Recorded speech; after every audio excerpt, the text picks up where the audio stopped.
Hey guys, alright, it's Brett from IBMA. How's it going? In case you don't know, I run a channel that focuses mainly on the old style traditional martial arts and conditioning training, from Shaolin Kung Fu stuff to karate stuff.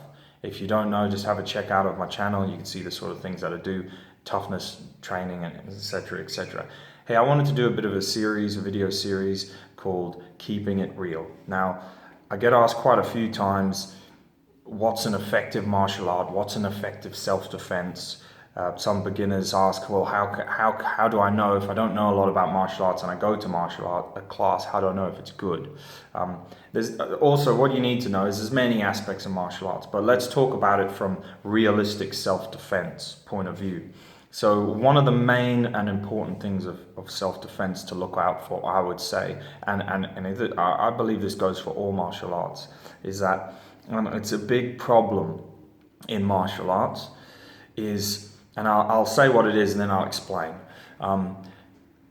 With real life self-defense and engaging of a person who's trying to attack you, you cannot move more than they move.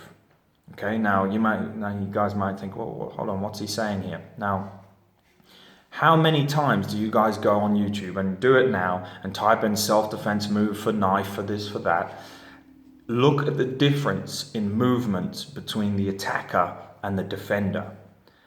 If the attacker is making one small quick movement, like a stab with a knife or a punch or a hook, and the defender is doing some, worse off, some big movement or some multi-stage movement to defend one action, that will never work.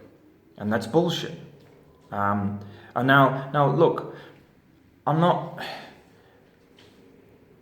I might get flamed for this, but that's the reality and that's the truth. Now, there's a difference between training multi-stage techniques for you to learn body movement and to learn these traditional mechanics. And you need to have a seeker's mind.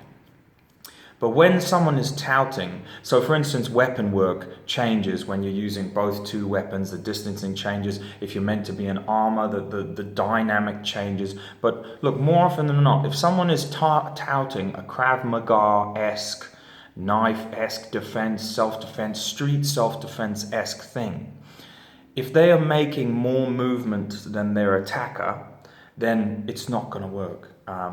And believe me, I'll tell you, it's not going to work. People come up with all sorts of excuses and reasons why it is going to work and this is going to work. Look, there's nothing wrong with training all these movements, and even if you are training them, there's nothing wrong with it. But also having a realistic mind of what is actually going to work. Now, you might say, oh, well, how do you know it's not going to work?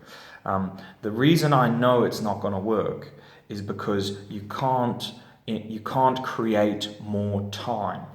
That's the problem.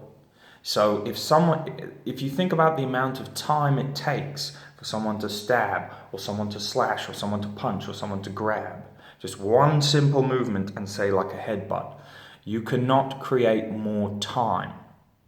So you cannot do a multi-staged double, like you see some of these self-defense videos where someone punches and someone does a parry and like a double. Somehow they expect you to fit in one movement of the attacker. They expect you to fit a multi-movement that defends you from the situation.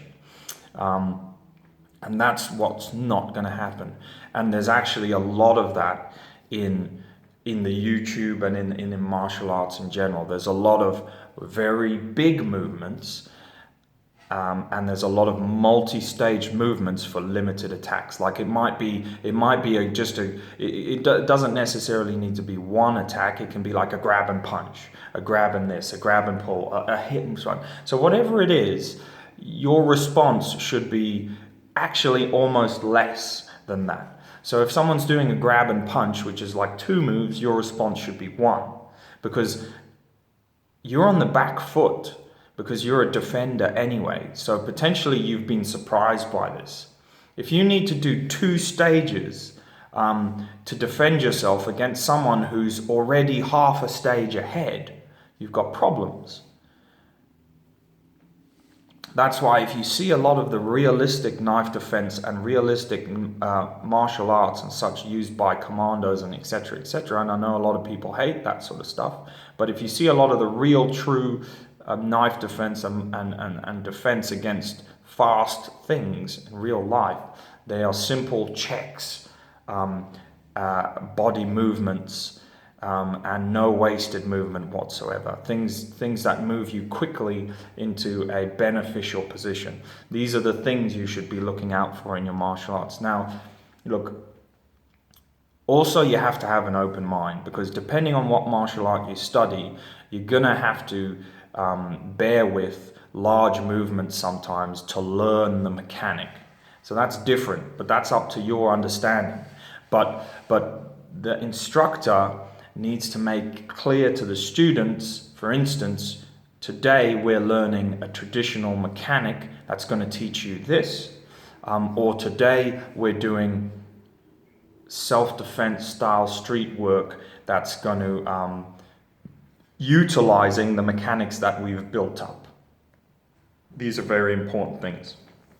This is also where I think a lot of short-minded martial artists and a lot of sport combat martial artists fall foul, because they don't understand, or they refuse to understand that the syllabus of basic mechanics and body movements within martial arts, if taught correctly, will assist you in developing your real fighting, close quarters defense actions, with strong stances, with body mechanic movements that perhaps the other guy wouldn't use, and things like that.